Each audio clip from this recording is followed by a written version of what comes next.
2 décadas de parálisis política, una severa crisis económica, corrupción y un severo descontento contra las autoridades gubernamentales provocaron un estallido de violentas protestas en Bosnia-Herzegovina. El doctor Dejan Mihailović, profesor del Departamento de Estudios Sociales y Relaciones Internacionales del Tecnológico de Monterrey, Campus Estado de México, explicó en entrevista con Vértigo Mundial el detonante de estas protestas. El estallido en Bosnia y Herzegovina en estos días recientes es resultado de un descontento acumulado durante varios años por parte de la población local con respecto a la situación económica, ¿no? Una especie de rezago económico que atraviesa el país desde que prácticamente fue fundado a raíz de los acuerdos de Dayton en 1995.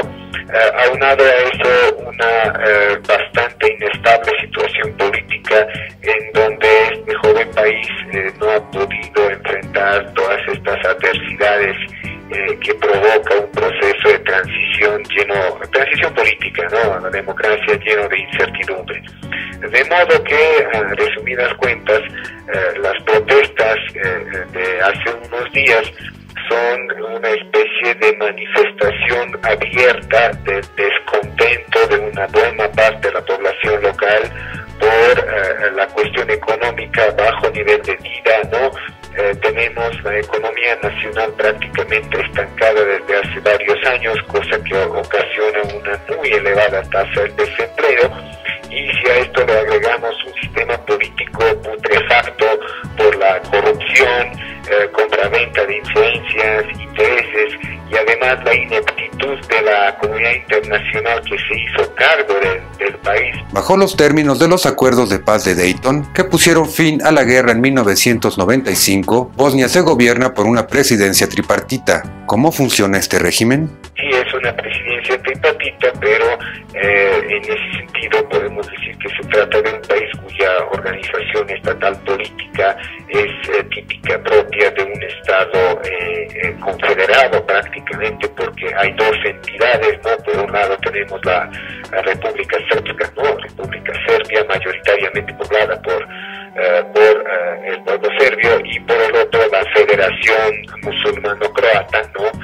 Que fue una lógica secuencia de la alianza que estas dos fuerzas y estos dos pueblos tuvieron durante el periodo de la guerra entre 1992-95, ¿no?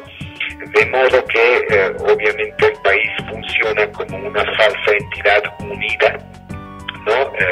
Prácticamente tenemos una unión política que funciona administrativamente, pero socialmente, culturalmente y hasta cierto punto se puede considerar económicamente las entidades federativas, tanto la parte serbia como la Federación Bosnio-Musulmano-Croata, están más con miras hacia Serbia, ¿no? En el caso de República Srpska, y hacia Croacia, o esta pequeña en ese sentido pequeña minoría musulmana que podría quedarse sin la parte de los croatas.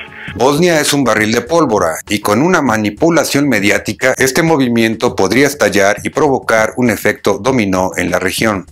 Yo diría que la situación que atraviesa el pueblo bosnio es muy similar a la que atraviesan los pueblos en los países vecinos, sobre todo en Montenegro, en Serbia, en Macedonia.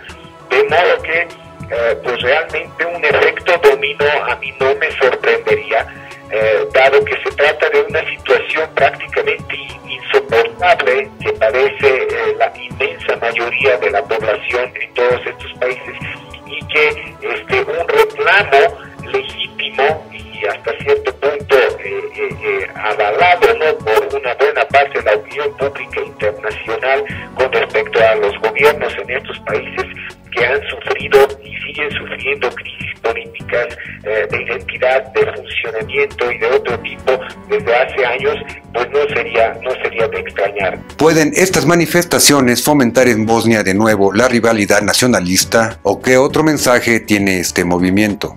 Aquel periodo de histeria nacionalista y de consolidación de la emancipación nacional y de un Estado-nación en los Balcanes, pues el ciclo ya terminó, está terminado. No quiere decir que es imposible que tengamos una reversibilidad en ese rumbo, pero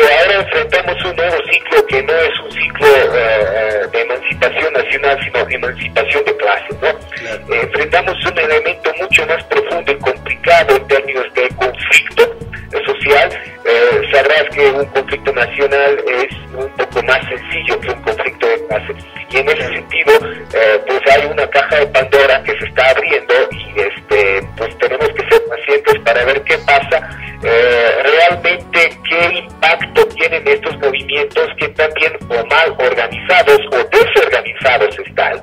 A mí me parece que en este momento se trata de movimientos que simplemente en una forma espontánea comienzan a manifestar ese descontento popular generalizado, ¿no?, con las políticas gubernamentales, pero de un día para otro las protestas pueden convertirse en un movimiento de oposición política muy serio, que podría incluso provocar la caída del gobierno y una crisis política no solo en Bosnia, sino también en los países vecinos, dado que la situación económica y social es bastante similar. Esto fue Vértigo Mundial.